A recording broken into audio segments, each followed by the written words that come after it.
welcome back. We are so excited. We are still celebrating our 4 years of consumed coaching. And I don't know if you are watching live with us during the event or if you're catching this replay a month later, 3 months later, or what, but we're glad you're here. And we have an extra special guest with us today. We're so honored to have Kate Conwell with us. She's an extraordinary coach, a devoted mother, and a resilient survivor of marital betrayal. Kate has turned her profound personal pain into a purposeful mission, founding the Journey Beyond Betrayal, a safe haven for women navigating the aftermath of infidelity. Today, Kate will share some of her inspiring story and ways that she's now empowering women to reclaim their lives and dignity, with dignity and strength. Kate, thank you so much for being here, and we're excited about being able to introduce what you do to hopefully the world. Thank you so much for having me. Yes. Oh my gosh, y'all, literally, this is the funnest thing too that we have Kate because it's not just that we work in supporting Journey Beyond Betrayal, but also we work with Kate too. So I'm like really excited about this conversation because y'all, if there is anyone that I'm going to talk about showing up, sharing what God has done in her life and able to press in and doing things that facing hard and being able to show up with confidence from the Lord and using her story, just like Philippians 1:12 says, literally it's Kate.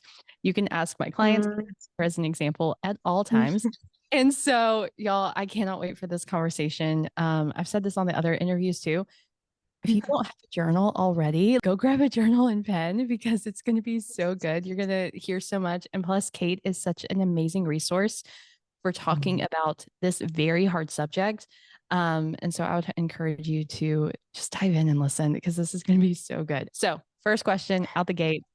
Kate, like, tell us your story of how you got started. And I know just share how you got started in starting your company and where it all came from. So I've been an entrepreneur pretty much my whole professional career, and it started by chance because I was pursuing my Olympic dreams as a pole vaulter.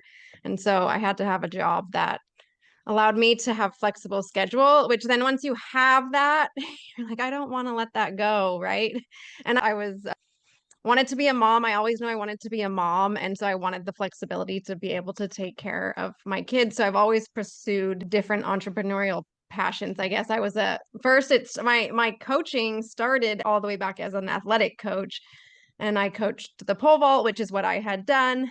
And so I was coaching high school pole vaulters. And then I also was coaching people as a personal trainer in their fitness journeys. And so I did that for many years, and that was my own, built that business. And then when my kids went in, they were in school, and now I've been able to spend all this time with them. I kind of had this bigger chunk of time, and it was like, what am I going to do with this? And I started really praying and saying, God, what do you have for me? What is the next thing? How do I fill this time? Because while I enjoyed personal training, it didn't feel like that was what I was supposed to keep doing. And I really did enjoy working with kids, and coaching athletes, but that didn't line up well with my desire to be a mom. So it was like these conflicting things. And how do I make this work? And so I started praying and asking him and doing these studies on purpose and standing assignments and purpose and how God works in our lives and through these different things. Well, that was probably 2019 when I started really praying and asking. And I'm going to skip over it just for the sake of time.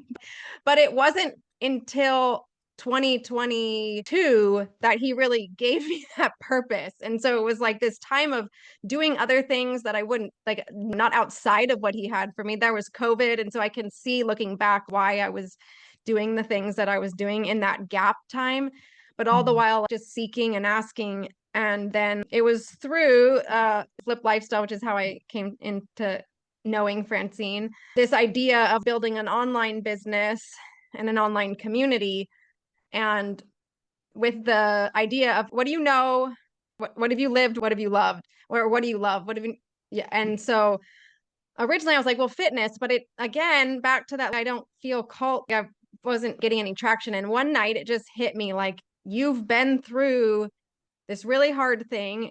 with your husband being unfaithful, and you didn't have support, and you've walked beside other people and heard that people keep this to themselves and they don't have anyone to talk to about it, or really a community to do it with. And so it was like God, after 3, 4, whatever years of prayer, at that point, he just like finally spoke so clearly, this is what I want you to do. I want you to build a community for Wow. women who have experienced infidelity and are walking through that right now and need a place to do it, a safe place, a confidential place where they can be known and they can be loved and seen inside of that pain.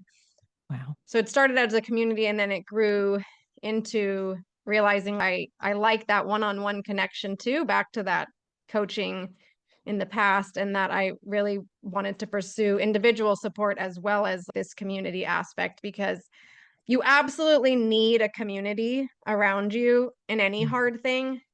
And then, and so I want to provide that, but then there's also the additional need of one-on-one support. And those are two different things, but both play an important role in your healing. And Wow. so that's what led me to start doing what I'm doing now. Wow. So I love it. You've created this supportive community and various resources for women that are facing these challenges. Walk us through the key components of Journey Beyond Betrayal. So we have the community, which is really my heart for that, is a place where women can talk about what they're going through with other people who understand what they're going through. Because you can feel very isolated. You can feel a lot of shame in our society, and you can feel like you're going crazy. Honestly, when you're walking through something like that, you don't know up from down. Your world has just been shattered. For me, it was the worst pain I've ever experienced. Mhm. And when you come into something like that, nobody is prepared for it. I wasn't prepared for it. And the only thing you know about it is what you've seen on TV or Mhm. in a movie, or maybe you've heard someone else, but you don't have any real truths around it. So I wanted it a place that not only could they be seen and talk about it, but really understand the truth Mhm. about what they're experiencing, and know that what they're feeling is normal and that it's okay and that we're going to get through it together. And so that's the heart of the community, and that aspect of just needing people to Yeah. walk beside you. Yeah. And then the other aspect of what the Journey Beyond Betrayal offers is that one-on-one support for women who are really need something. Maybe they don't have that person in their life, a counselor or therapist or a coach already, but want that one-on-one additional accountability, encouragement, someone who's been there, and like a guide. I see myself as like a guide. I'm here because I've walked this journey. I'm going to share my knowledge to help you develop the mindset that you need to get through this, the tools that you need to get through this, the ways to communicate. And so it's taking a woman from broken to whole, and really understanding who she is and how she wants to show up in the world. Man. That's huge. Genuinely, what I love too is the fact that Kate, since knowing you for 3 years, which is crazy, and just being able to watch your journey in this, it was like, and something I so respect is that it went from just, hey, this is what I lived through. This was something that God took me through and I experienced freedom in, to now I'm going to like empower women to be able to walk in confidence after dealing with the most horrendous pain of betrayal. And then like you actually, and I didn't think about this until right now, the name Journey Beyond Betrayal, it's like you even went beyond your own and you actually dug in and you studied. You went and got other Mhm. certifications. You were reading books, you were unpacking. And so it's more than just, hey, and I think that this is actually the biggest aspect is it is your story, whereas there's so many people who they speak a lot from theories and head knowledge rather than heart knowledge. You actually know the heartbreak of that and the fight it took in order for you and Will to be able to walk in a marriage that's so beautiful. And I could share Mhm. stories just in my own of interacting with you two and seeing how in love you are. But the whole point was like, God told me to focus on the woman because that's exactly what you Mhm. did. And further than just, well, I get it, honey. Let me tell you about me. You are like, no, Mhm. let's study, let's go further. What Mhm. caused you to think, I need more than just my story? I need to know more. What caused that change? Well, I would say that the change was actually you're equipped enough, and I will and that I need to continue to pursue knowledge, but that I could actually use my story and the knowledge that I had. That was enough to start. And not that that means I'm going to stay where I am. But if I wait until that moment that I feel like now I know enough, now I've pursued enough knowledge, then I'm probably never going to do it. Because as a coach, and this is just my mentality generally, I am always looking for more information and more knowledge and more ways that I can serve better. And that's how I was as a personal trainer. That's how I was as an athletic coach. And that's how I am show up now as a coach here. But if I wait until I have that thing, or I've read that book, or I've been to that seminar, and then I don't show up until then, I'm not going to ever show up. And so it wasn't like at least for me, it wasn't how did I shift into needing more knowledge? It was actually how do I shift into showing up as I am and trusting that God's going to use me with what I have. And that is going to be enough. And if I don't show up now, all the people that over the last 2 years wouldn't have been able to have the support that they've had, wouldn't have been able to have the transformation that they've had, because I would still be pursuing. There's still certifications that I want. There's still webinars that I haven't watched that I've signed up for, because it's just me. I only have as much time as I have. And I am going to continue to try to better myself as a resource and as a coach. But I also need to learn how to show up as I am, knowing that just what I've been through and the knowledge that I do have is going to help people right now. Wow. So I love that. I know that what I'm hearing from you is that pursuing knowledge was just a part of who you are, and you've done that in all your other places. So pursuing knowledge, you had to convince yourself, just go ahead and start because it will always be. I love that. So because I've not been there, what do you think are the key components for a woman who may be going through that right now? And maybe she's hiding, right? She's hiding the situation. She's probably, and in many cases I've seen when I used to counsel in church, even hiding it for him, right? Because she doesn't want to out him as well. But since talking to you, I realized that this is not something, there's a lot of healing that has to happen. What do you think are some of those key components that she really needs to have in her healing process? I love your story that you made the decision in the very front. I'm not worried about you right now. I've been injured. I'm going to go I'm going to go heal. You get your stuff right. And I'm sure I'm not saying that exactly right, but tell us a little bit about that.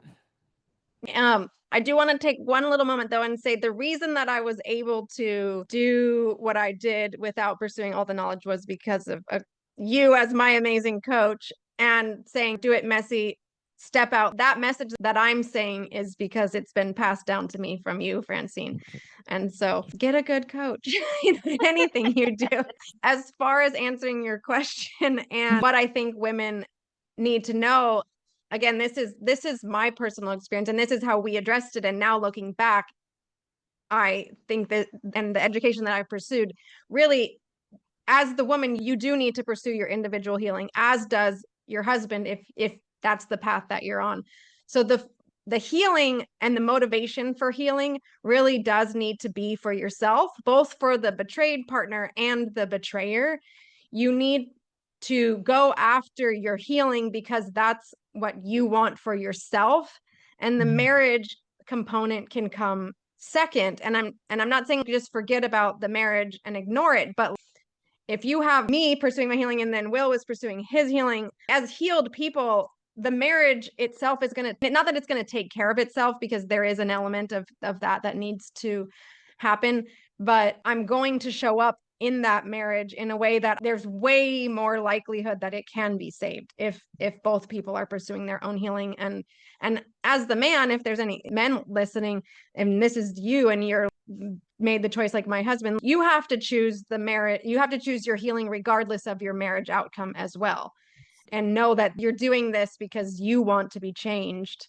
Just like the woman is choosing healing because she wants to be healed, not choosing it because this is what you need for your marriage. It has to be a choice for yourself. Wow. And then inside of that choice, as you choose that, then you can get really clear on what it is that you need or want moving forward, understanding that those needs and wants are valid. Mhm. And this is as a Christian, I think those needs and desires and wants, they if you're praying about it, God's going to help you discern those in a way that's most helpful for your healing. Mhm. And but you need to, like, recognize that, as Yeah. much as you need to recognize also what you're feeling and the impact that this has had on you, because it Mm. is traumatic.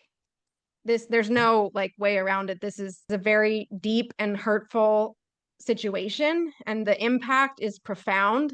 And if you minimize it or let someone else minimize it with what you're hearing or learn, like, being told, then it's going to be very difficult to heal, because this is a significant thing that does need to be taken. You need to heal from it, and it's going to take time and it's going to take effort. Wow. So, as Yeah. hard as it is, it's absolutely worth it. You hit on something, and I wish we had time to really unpack them, that don't let anybody minimize it. And we can't unpack that today, but I want to make sure if you're listening today, there are people that will minimize it, trying to just make it all better. And some ways they minimize it by saying, just fix the marriage. But you can't take two broken pieces and put them together and make a whole piece. It cannot happen. So Mhm. just take that word and contact Kate. Reach out to me if you want to dig into that. Yes, Or if please. anyone has minimized your experience, Yes. And because I can people see just that. don't know. It's me being immersed in this world. I'm like, how are people so ignorant? Because you Mhm. just don't know until you need to. Yes. And your friends So, mean well. And even some even your authorities in your pastor or life, your yeah, they counselor, like, mean well, but they don't know. mhm. And so be careful with that. One of the other things that I, in our conversations, as we've discussed this, because like Reagan said, we work together as well. There's also the ways you do things like disclosure, and this is all super important to be done well. Otherwise, you're causing even more damage along the way, is my understanding. Mhm. Can you just give a little warning there too about the process of healing? Yes, and that just touches on what we were saying about the people that it's important to have the right people that are going to walk you through this, because unfortunately, like, all pastors are not trained on affair recovery. All counselors are not trained on affair recovery. And so finding someone who is trained in affair recovery and betrayal trauma is going to be really important, so that you get knowledge and resources and help that is actually helpful, instead of just compiling trauma on top of trauma. And Mhm. it's super common and unfortunate, but it's real. And so the piece of disclosure, unfortunately, by the time people come to me, they've already had some element of disclosure. Mhm. So there is a right way to do disclosure. And even after you've had some information revealed to you, you can have someone else sit down and walk through the full disclosure process with Mhm. you.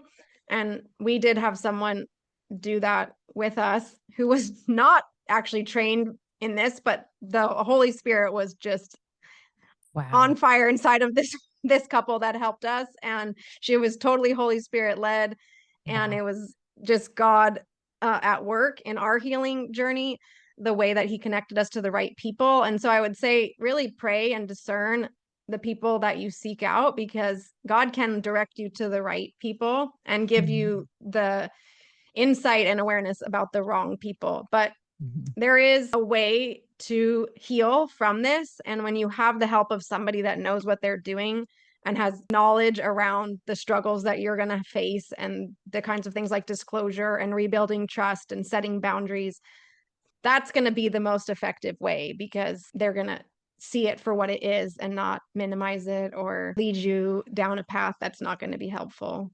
So huge. I think that was that was a huge conversation that me and you had, that I was like, wow, I hadn't even thought about the layers of trauma that can happen if that's not done correctly. And then the other thing that I know that we've had this discussion about is, you'll hear people, and I'm going to say something that may shock some people on this call, but maybe Kate can help me unpack it. But if you're talking to someone and the priority of everything is to save the marriage, you've probably got the wrong person. Now listen to me. I'm a Christian. I believe in the covenant of marriage. I want all marriages to work. And yes, I believe after an affair, a marriage can work. But if that's the priority prior to the healing, it's the wrong priority because the healing has to come first. And I know that a lot of women come to you with the priority being, I want to save my marriage. And we get that. And it can happen. And it does. Kate's story, Will's story is proof of that. And it's why people come to Kate to get help. But I do believe that there are people who cause damage in trying to save a marriage prior to healing the people. So I hope I said that correctly, but yeah. And I would say my main concern about that is you have no idea how the betrayed person is going to respond. And so to say, as the betrayed, I may like, no, I want this marriage to be reconciled, and that's a great desire, and that, that's my desire, and that's God's desire for all marriages. But you cannot reconcile a marriage if the betrayer is not also equally committed and does the work to make sure that this never happens again. So to jump right into, we're going to fix this marriage, you cannot fix the marriage if the person that's really broken and caused the damage doesn't fix themselves. And obviously now you also have this other person who's broken because of the relationship and cannot move forward in a relationship honestly and authentically if you don't know if the person that's been hurtful is going to stop the hurtful behavior, because that's not the kind of marriage that God wants. No. God does not want you to be a doormat in your marriage and just let betrayal after betrayal happen. And obviously forgiveness can be extended for anything, but that doesn't mean reconciliation is going to happen in every situation.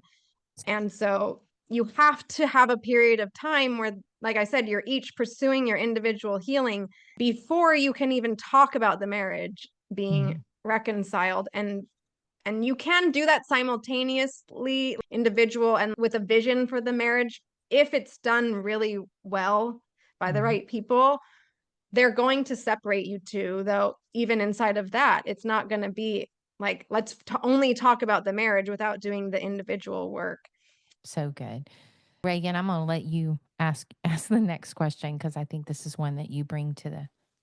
Oh man. Well, oh my gosh. I just have to say this first. That was so powerful. And I know this is us even just touching on surface level. Oh man, I could so like, dive. oh my I gosh. so want to dive here, but I'm like, hold back, Really? hold back. It's okay. know. Get a call with Kate. Do you hear me? Yes, literally. And two, and I just want to say this, if you're a friend of someone and Yes, you've please. been told that there's something, go to Kate's website, get all of the free resources and start diving in so you can just understand, because that's one of the things I love that we talked about, like dismissive verbiage that we can have in our own beliefs because we want to minimize our uncomfortability and our expectations.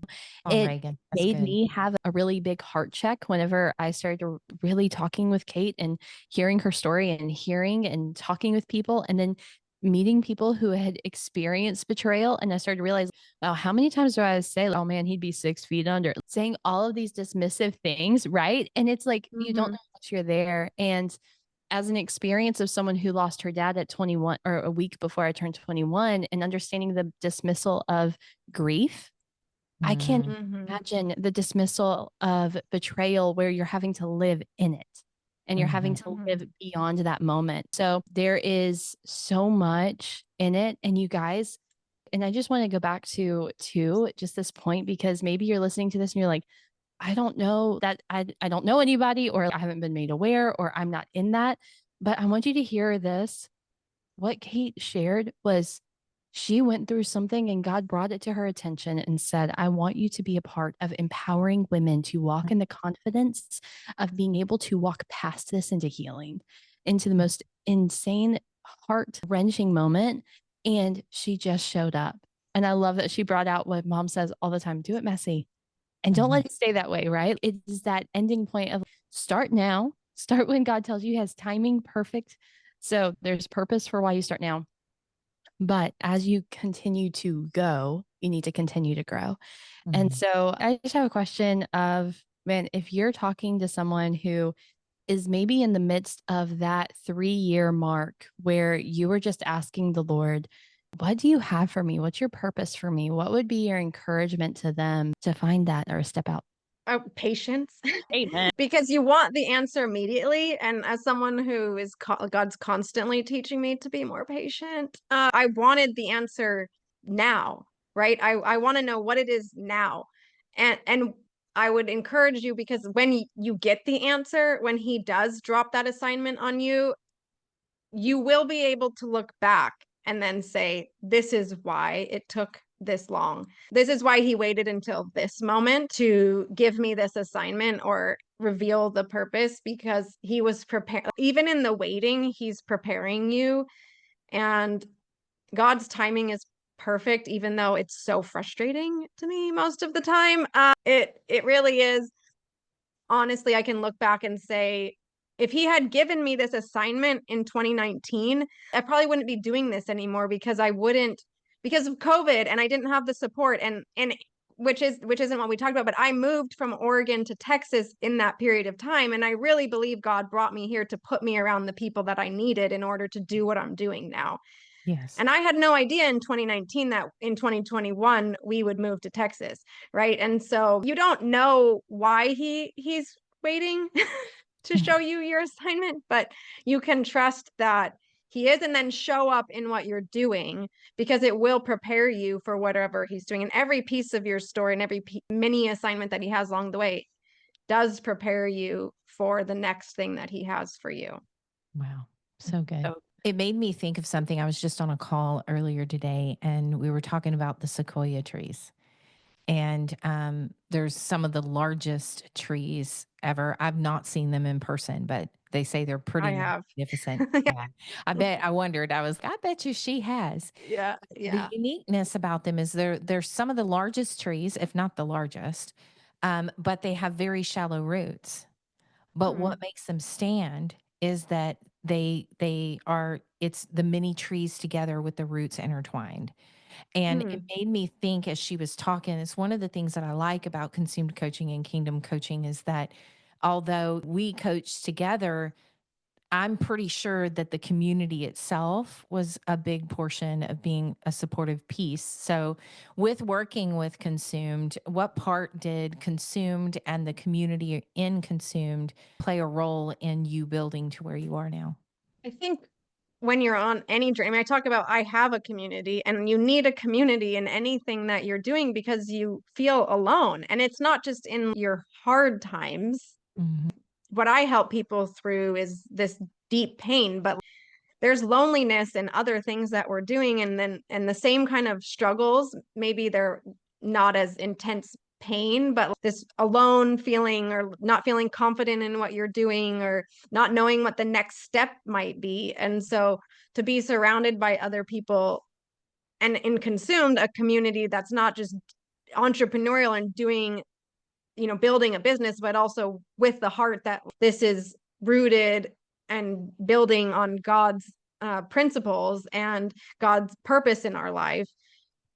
I think you don't want to do that alone. And so on the days that it's hard, to be able to recognize, well, other people are also struggling with that, or maybe someone is going to speak something into my life that's encouraging, or give me an idea about what's next, and challenge me uh, to do something that maybe I'm uncomfortable doing or wouldn't have thought of myself. And so just the aspect of community itself is so powerful in anything, Wow. really. And then coaching, like I said, you need someone outside of yourself to see the things that you don't see, and the people that have walked ahead of you to take you to where you want to go. And so that would be the biggest, I think, pieces for me of how Consumed has played a role in what I'm doing. I love it. So, 2 questions left, and they're like rapid fire one. So, first one, if you could have coffee with someone from the Bible, entrepreneurial, history, whatever, who would it be and why? I would go all the way back, and I would have coffee with Eve, and I would be like, girl, Don't eat the apple. So it would not be a Amen. conversation. It would be a directive. It would be an assignment of, I don't know if that would fix sin for all time because there's so many people, but at least that's where I would start at the beginning. Yes. I love that. Kate, that's awesome, especially because we don't know if it would be forever, but we know the one right now. And so since we know, we're like, girlfriend, stop. Don't do it. Yeah. No, It's it's not not that worth good. it. Yes. Let me get you a peach. Let me get you Yes. something. Yes. Anything There's else. other fruit.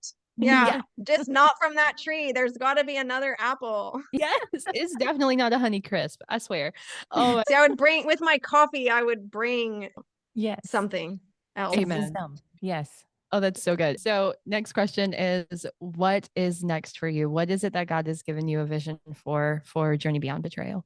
So what I'm working on, and it's not like a giant vision, but it is what he's put on my heart, is a journal for people who are navigating infidelity with prompts and activities to help them if they are stuck or just don't. I'm not a huge journaler, which is ironic that this is what I'm doing, but I know that journaling did help me in that time and processing it in writing and even just not even knowing what to process, but giving people actual prompts as that I think would be helpful in understanding what they're feeling, identifying what they need, helping them create a vision for where they want to go. So a lot of what I do in my coaching, but just in a journal format. So Yeah. that's my project for this year. I love that Yes. because I was thinking to myself, oh, self-coaching through a journal, right?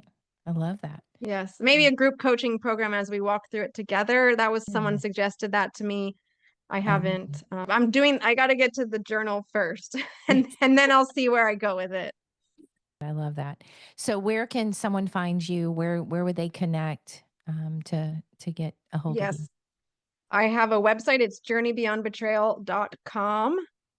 You'll find my socials there, but I'm on Instagram at Journey Beyond Betrayal. Same with Facebook, Mhm. and you can interact with me there. Send me private messages on Instagram or Facebook. You can set up a call with me if you are a woman. You'll find all of that on my website, as well as all the free resources that I have available Yes. and other podcasts that I've done. If you want to hear more of my story, because we didn't get into that piece of it. If you want to hear more of my story, that's one place I tell friends or even women and start there, listen to my story and hear someone that's been through it. And I obviously am sharing tips and encouragement in every podcast as well, but just know that you're not alone and hear from someone who's been there is a Yeah. great place to start as well. You can find That's all so of that cool. on my website.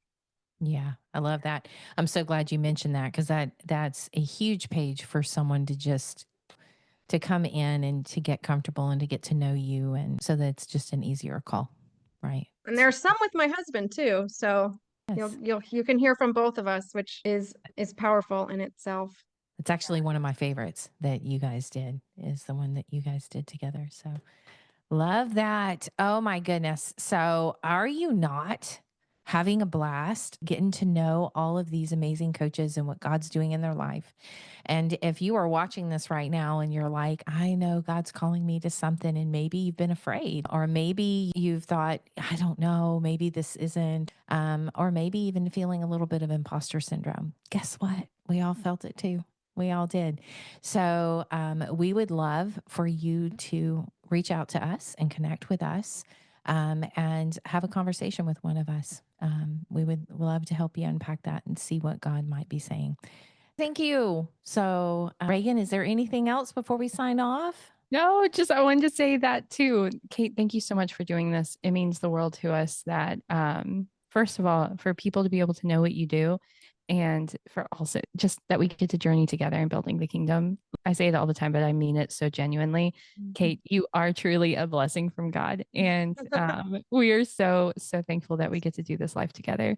So you guys get ready. We have some more interviews to come and cannot wait for just what God's doing today in celebration of 4 years with Consumed. It's crazy. All right. Thanks, you guys. Bye. Thank you.